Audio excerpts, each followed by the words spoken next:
The typical Hashimoto story is a sad one. And if you have Hashimoto's, you probably feel it coming. The exhaustion that sleep doesn't fix, the weight that won't move, the brain fog, the hair thinning, the labs that keep coming back normal. Well, you feel anything but. As a nurse who's had my own thyroid go untreated for years, I'm going to show you the three turns that change this story, the one most people miss, and where the ending actually gets rewritten. If you're the person who got handed a Hashimoto's diagnosis, a prescription, and not much else, this one is for you. There's a version of this story that just keeps sliding downhill. And there's a version that has a positive turn. The difference comes down to three things nobody bothered to explain to me for way too long. And not one of them is the advice you've already heard 100 times. Here's how the sad version usually goes. You feel off for years. You're tired in a way that sleep or coffee just can't touch. You gain weight doing the same things that used to keep it off. You go in, they run your thyroid number, and they tell you it's normal. So you go home and quietly wonder if it's just you. You get told everything looks fine, and yet your body does not feel fine.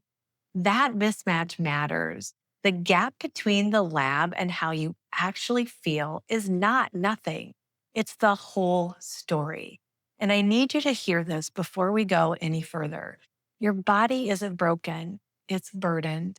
Hashimoto's isn't your body turning on you for no reason. Something set that immune attack off, and it's usually not the thyroid at all. Once you find what's feeding the fire, that story starts to change. So let's get into the first turn.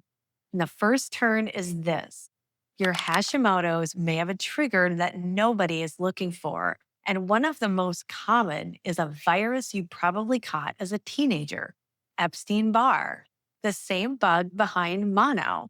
Most of us get it young. It goes quiet and it parks itself in the body for life. Then, 10 years later, under enough stress or illness, it can wake back up. And when it does, it can confuse the immune system into attacking your own thyroid tissue by mistake. That's the part that gets missed.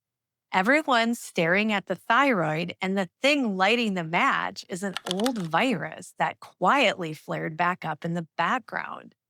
This one I know so well. Years before anyone said the word thyroid or Hashimoto's, I was flat out exhausted. The kind of tired where getting through a shift felt like walking through wet cement. They finally ran my Epstein Barr levels, and the numbers came back sky high. And the specialist that I saw basically just shrugged it off and told me I have to live with it. Nobody connected that flaring virus to what my thyroid would end up doing a few years down the road. So the turn here is to get curious about your triggers, not just your thyroid. If you've had unexplained fatigue, swollen glands, or a crash that never fully lifted after a bad illness, it's worth asking your provider to look at your Epstein Barr markers. You can't calm an attack until you know what's driving it. And if you want help knowing exactly which labs to ask for, I've put them all, plus the simple daily basics that calmed my own symptoms, into a free autoimmune relief and energy workbook. It's my gift to you. The link is down in the description below. There's no hype, just the things that I wish someone had handed me 20 years ago. Now, the second turn is the one most women completely miss. And it surprised me too. You can have plenty of thyroid hormone on board and still run on empty, all because of the tiny thing sitting in your blood. That tiny thing is your stored iron, ferritin.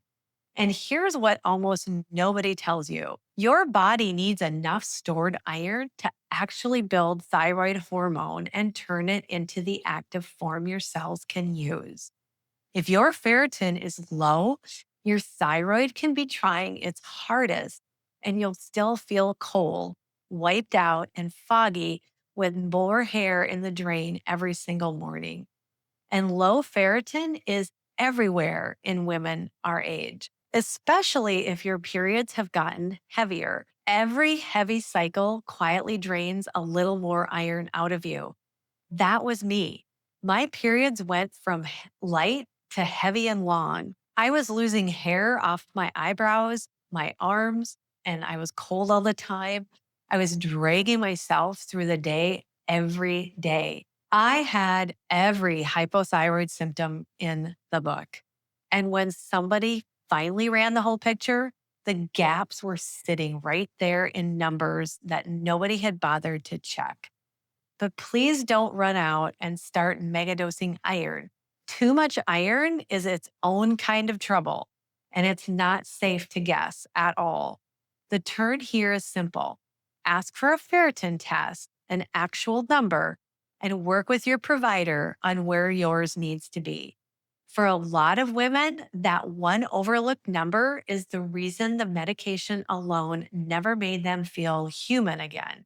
Which brings us to the third turn. And it's the one that I wish someone had explained to me 10 years sooner. Your stress may be holding your thyroid down on purpose. Do you feel wired but tired, awake at 3 a.m., with your mind totally racing, but your body is completely wiped out, losing the weight battle no matter how careful you are? This is what may be happening under the hood here.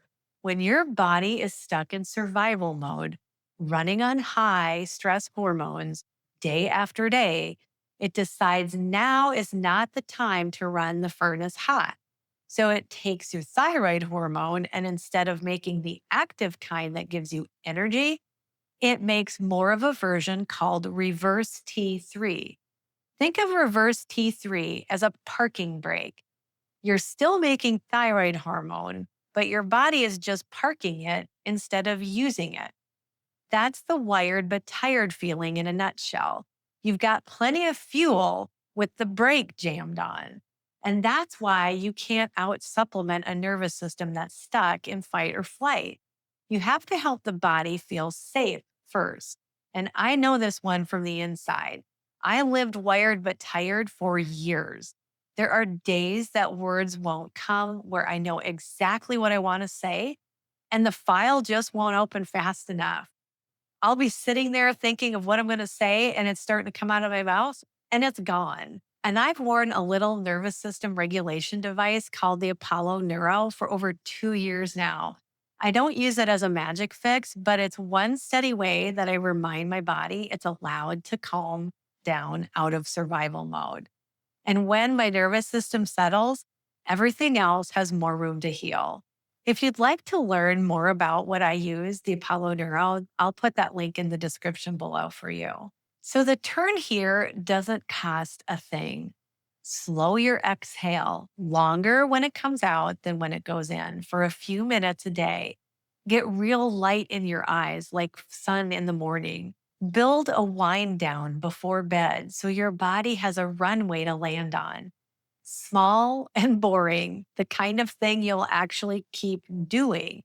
That's what tells your thyroid that it's safe to take the break off. Now, let me name the real reason the sad version of this story keeps sliding. It's not that people aren't trying hard enough. It's that everyone keeps treating Hashimoto's as one number and one pill. After you get your TSH, you get the prescription, you're told to wait, and nobody goes looking for what's actually feeding the fire underneath it. The turn happens the moment you stop hunting for one magic bullet and start thinking in patterns. A trigger, a missing building block, a nervous system stuck on high. They're all talking to each other the whole time. And that's really how the happy ending gets written. Not with one miracle when you calm the trigger, You give your body the raw material it's been missing and get it out of survival mode. The attack settles down and your thyroid finally gets a chance to do its job. That ending isn't some overnight cure.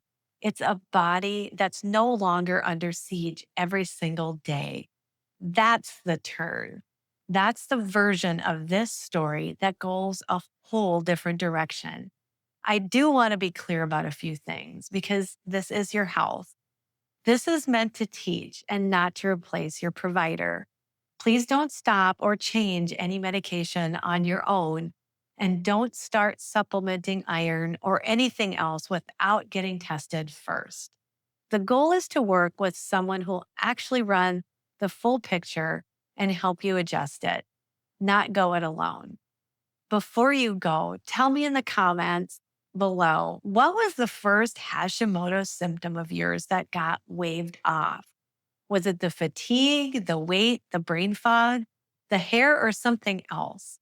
I do read every single one, and you'll probably see your own story in a dozen of other women's comments. And if this gave you even one thing to hold on to, do me a favor and give the video a like and subscribe so that it reaches the next tired woman who's scrolling for answers. And please share it with another woman in your life who's been told that her thyroid labs are normal, but knows in her gut that something is still off. That share might be the thing that changes her whole story. Remember, your body isn't broken, it's burdened. And when you understand those burdens, you can finally begin supporting your body in the way that it's needed all along. Please take care of yourself because you deserve to feel better. And remember, we're all in this together. I'll see you in the next one.